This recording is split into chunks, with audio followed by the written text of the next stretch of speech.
E fala, torcida São Paulina, começando aqui mais um vídeo no canal. No vídeo de agora a gente vai ver o que o Miller e o pessoal lá do Mesa Redonda falaram sobre o atual momento do São Paulo. São Paulo que perdeu feio o jogo de ontem contra o Vasco da Gama, placar de 4-1. E o Miller, daquele jeito Miller, putaço, revoltado, mandando recado pra todo mundo. Então antes de mais nada, desce aí embaixo, deixa seu like, se inscreve no canal para não perder os próximos vídeos e também para me ajudar a bater a meta de 5 mil inscritos. Estamos quase chegando lá, então se você não for inscrito, se inscreve e dá essa força para mim aí, beleza?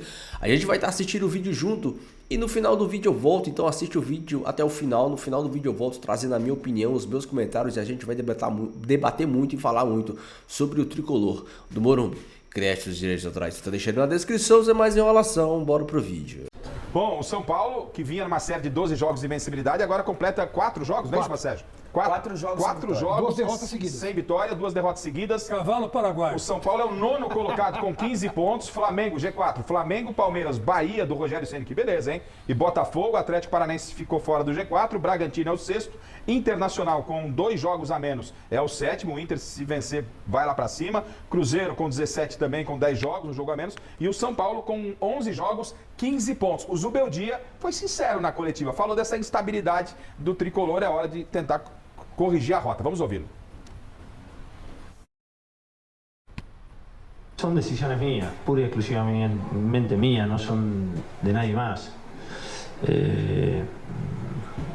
Evidentemente las decisiones no están siendo buenas porque afectan al equipo, pero sin dar nombres de quién puede jugar, quién no puede jugar, vamos a reducirlo a que tomo decisiones y bueno, sale mal, las asumo como máximo responsable y después haremos autocrítica internamente, ¿no? Miller, é isso que eu cobro de um profissional. Não expôs o elenco, sabe que tem problemas. É natural, o São Paulo perdeu os últimos 2 jogos, 4 jogos. jogos sem vitória. Ele sabe que a coisa não tá legal. Assume na coletiva, não expõe ninguém, né, Júlio? É isso que às vezes falta um pouquinho de transparência no Corinthians. Parece que lá tá tudo certo e não tá. Não tá. Miller, uma variação do jogo, uma paulada, hein? Foi um atropelo, hein? Anotou a placa, não, né? Inclusive, Não anotou a placa, não. Mandar um abraço pro Dr. Ronaldo, grande São Paulino. Quinta-feira estaremos lá no Morumbi. Sem dúvida nenhuma, né? Eu acho que o Vasco, né, jogou bem depois do 1-0, saiu atrás do resultado. Mas eu acredito que o treinador do São Paulo, como ele assumiu, realmente a gente estava lá no Morumbi quinta-feira, Sérgio, e a gente dizia entre nós lá, os diretores, olha, se ele entrar com o time reserva contra o Cuiabá, que vem com o time completo, o Cuiabá é um time bom, vem de 2 vitórias consecutivas, ele está insistindo no Galopo. O Galopo não pode jogar no São Paulo. O Galopo é um jogador fraco. Um argentino que nem jogou em time de expressão nenhuma da Argentina. E fora de posição. Né? E fora de posição, exatamente. Então o que acontece? Acho que ele tem que saber escalar o time também, até porque o time é o mesmo time que vem jogando ganhando.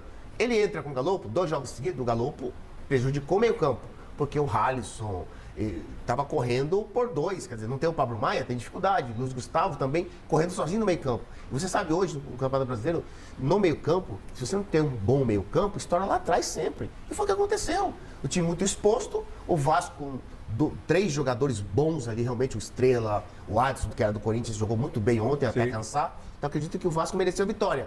Mas o treinador do São Paulo também errou na escalação. Os jogadores e as substituições que ele fez. O que me chama muita atenção é ele ter tirado o Caleri. Ali ele enterrou o time. Não é? É isso. Quando ele fala, ele errou, ele errou. Ele admite, isso é legal. Não, mas de repente aquele errou só pra falar que um jogador ou outro Você errou. precisando ganhar o jogo, você coloca o Wellington Rato, que acabou de retornar de lesão. Exatamente. O Elton Rato voltou de contusão agora, tá sem ritmo de jogo, aquela coisa toda. O São Paulo, acho que sentiu muita falta do Alisson, que vem jogando constantemente, é o motor no do meio time. campo. Perdeu o meio campo, não tem jeito. Ô, Júlio, uma sequência como essa. Aquele gol ali, desculpa, Júlio, aquele gol ali, ó, o Júlio que é goleiro, aquele gol, o terceiro gol do Vasco, do Garrafa. O Jandrei tá com medo da bola? Tá com medo da bola. Pelo amor de Deus.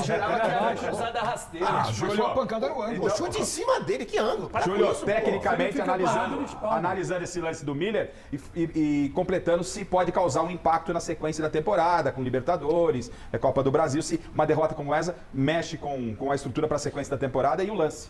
Cara, é assim, o Campeonato Brasileiro é muito difícil. Não dá pra você prever nada, cara. E é assim, óbvio que esses pontos podem fazer diferença no final. Acho que o São Paulo tem uma equipe que pode se recompor e voltar a jogar bem, que tava jogando bem. Só que tem algumas peças que são fundamentais, como o Miller falou. Quando você perde essa característica do meio campo, e um time que precisa de velocidade pelas beiradas, um jogador como o Caleri, fica muito difícil. É o elenco, você precisa ter um elenco forte. E o lance aí que o Miller citou, um dos gols do Vasco, em cima do Daqui a Jandrei pouco vai ali. aparecer a imagem aí, ó. Pô, Tem esse gol separado, Fini? O gol que tá em Às cima do vezes Jandrei, né? eu não tô defendendo ninguém aqui, nem claro que não. acusando. Às Não, vezes... tá sim, tá defendendo o goleiro. Não. É que, às vezes o que a gente vê aqui, o campo é muito rápido, né? É óbvio que não dá para isentar de certas responsabilidades. Acho que o Jandrei ficou um tempo sem jogar, fez alguns bons jogos anteriormente. Mas dizem que isso ele é também goleiro... conta, né, Júlio? Ficar sem jogar conta. Conta, Mas porque dizem, Júlio, que ele é o goleiro chama-gol. Bom, gente, Já comenta aí o que para você tá causando essa oscilação tamanha dentro do time do São Paulo. E alguns pontos temos que destacar. A lesão do Pablo Maia e o São Paulo estando sem os seus volantes titulares e sem também o Bobadilla vem causando uma instabilidade muito grande no meio de campo, que é o setor em que o São Paulo é mais forte. A dupla de volantes do São Paulo, Alisson e Pablo Maia, por mais que eu não sou tão... Porque tem gente que é fã incontestável do Pablo Maia. Eu acho que ele é um ótimo volante marcador, é um cara que corre e tal, mas eu acho que ele deveria evoluir um pouco na saída de bola. Sabe, aquele passe mais arriscado, aquele passe pra frente. Às vezes eu acho que ele toca muito pra trás e isso me incomoda um pouco. Mas não dá pra negar que ele faz uma falta tremenda no quesito marcação e intensidade dentro do meio de campo do São Paulo. E agora, sem o Alisson, piorou. Então, o São Paulo, que tinha tudo para fazer uma vitória tranquila em cima do Vasco da Gama, que tecnicamente é um time muito ruim, o Vasco, tecnicamente é um time muito ruim, muito limitado, mas que entendeu que atacando pelo lado direito, o lado do Igor Vinícius e o lado do Galopo, por mais que o Galopo não esteja fazendo bons jogos, mas o Galopo soube recompor melhor, então o Vasco não estava conseguindo atacar pelo lado direito. O que o Vasco fez foi atacar pelo outro lado, lado esquerdo, o lado do Patrick e do Rodrigo Nestor. E como o São Paulo só tinha um volante, somente o Luiz Gustavo, o Rodrigo Nestor ele tinha que ter ficado mais esperto, ele tinha que estar fazendo esse trabalho sujo que o Galopo estava fazendo do outro lado. Então o Rodrigo Nestor não fez mal feito, tomou bola nas costas e o São Paulo tomou um empate. A partir daí, toda a culpa. Então, a gente tem que dividir a derrota em duas partes. Primeiro, a falta de capacidade de entendimento do Rodrigo Nestor para entender o esquema tático que ele tinha que recompor. Então, a culpa do primeiro gol foi do Nestor. Ok. Agora, quando acabou o primeiro tempo e retornou para o segundo, aí toda a culpa é do Zubeldia, que destruiu o time voltando para o sistema do 4-2-3-1. Eu não acho que o São Paulo estava jogando mal no sistema com só um volante. Para mim, eu até prefiro o São Paulo com dois atacantes. Eu prefiro o São Paulo que tenha dois volantes, dois meias e dois atacantes. Principalmente se o Luciano estiver em campo. Porque o Luciano, como segundo atacante, ele é muito bom jogador. Então o Zubeldia preferiu colocar só um volante, os jogadores do meio e dois atacantes. Eu gosto disso, eu gosto dessa ideia de ter dois atacantes, de ter alguém ao lado do Caleri, para ele não precisar fazer o trabalho sujo toda hora. Tanto é que o André Silva fez o gol. A questão é que parece que os jogadores, ou pelo menos o lado esquerdo, o Rodrigo Nestor, não entenderam que, como o São Paulo só estava jogando com um volante, ele tinha que retornar. Então, não acho que foi um erro ele começar com só um volante, começar nesse sistema, no 4-1-3-2, né? Mas quando ele voltou para o 4-2-3-1, ele destruiu o time, porque ele tirou o Caleri. Esse sistema do 4-2-3-1, ele não consegue armar o time de uma maneira que o time consiga criar, né? Sem um meia de articulação ali. O Lucas, quando está bem marcado, não consegue se desvencilhar e todo o sistema de criação do São Paulo fica só nas costas do Lucas, com ele atuando por dentro. Então o São Paulo fica muito previsível. O Michel Araújo entrou muito mal. O Wellington Rato também entrou muito mal. Então, para mim, o Zubeldia deu bobeira desmontando aquele time. Desmontando o que estava dando certo. Porque uma coisa é você tomar um gol, outra coisa é você tomar 3. Então, o São Paulo estava sendo competitivo e dominou o jogo até sofrer o primeiro gol naquele sistema, só com um volante. O Zubeldia, ele podia, e ele tem capacidade de fazer isso, de corrigir o posicionamento dos jogadores sem fazer trocas, sem necessariamente mudar peças. Então ele poderia ter colocado, trago um jogador para fazer a segunda, seja mesmo o Galo, porque não estava fazendo um bom jogo, mas não tinha quem fizesse ali no segundo volante. Então você traz o Galo para segundo volante e deixa Lucas e mais um e 2 atacantes. Eu não gosto desse sistema 4-2-3-1. Eu acho que o São Paulo fica muito previsível, e principalmente quando ele utiliza o 4-2-3-1 sem jogadores rápidos, sem o Ferreirinha, que eu não gosto de nem um jeito desse 4-2-3-1. Para mim isso é de uma burrice tão grande que, cara, assim, eu sou novo, a maioria de vocês devem ser mais velhos que eu, e eu e você, a gente lembra do famoso 4-3-3. A linha de 4, 2 volantes, 10, 2 pontas rápidos e um jogador. O que aconteceu com isso? Por que agora você tem que ter uma linha de 3 ali no meio, ainda mais uma linha de 3 sem jogadores rápidos? Por que agora você tem que ter 3 meias e um atacante só? E isso eu não entendo. Por que você não pode jogar mais com 2 atacantes? Por que você não pode jogar com um centroavante e 2 pontas? Tem que ser esse maldito 4-2-3-1? Tem que ser. Eu não sou fã. Pra mim não funciona no time do São Paulo com essas peças atuais. O São Paulo não tem um meia de ligação, um meia clássico. O Caleri fica muito só quando joga nesse 4-2-3-1. Às vezes funciona, mas não é todo jogo que vai funcionar. O Zubeldia, pra mim, ele foi inteligente em tentar mudar o sistema. Mas quando ele sofreu o empate, ele falou assim, vou voltar porque a gente já sabe. E quando voltou porque a gente já sabia, piorou o time. O time morreu quando ele voltou pro 4-2-3-1. É um sistema que não está funcionando no time do São Paulo. Então, ou ele começa a jogar com 2 atacantes, ou ele começa a jogar com 2 pontas.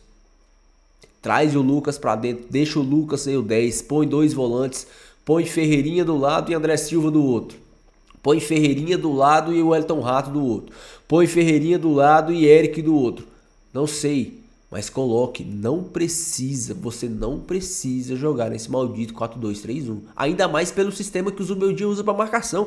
O Zubeldia não é um técnico que marca lá em cima. A gente vê o São Paulo, contra os seus adversários, o São Paulo faz 2 linhas de 4 e fecha.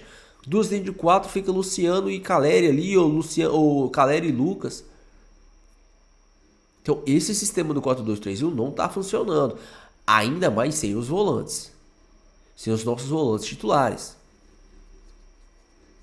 Voltou o Luziero, voltou o Mendes, eu não sei como é que vai fazer com esses jogadores, mas tá uma bagunça. Dizem que amanhã vai ter uma reunião dentro do São Paulo para extras, para se entenderem lá. Não sei se teve racha de elenco, não sei se teve problemas.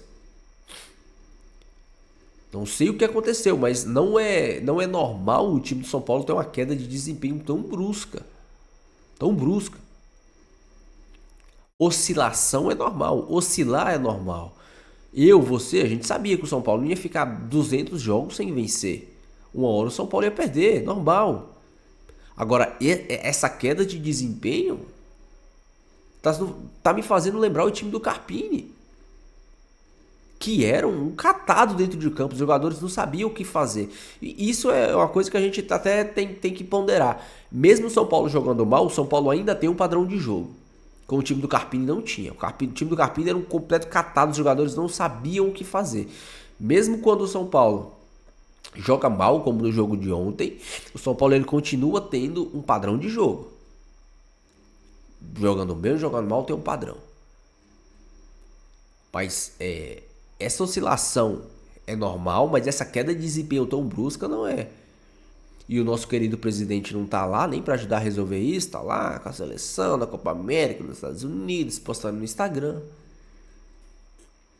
Então, o Zubeldia, ele tem capacidade, e ele tem respaldo, e ele tem peito para fazer uma revolução, para trocar jogador, para tirar um, sacar o Luciano como ele sacou, o Dorival sacou lá atrás, para mudar um, para mudar outro, para mudar esse estilo de jogo. ele só não pode ficar preso a uma ideia só.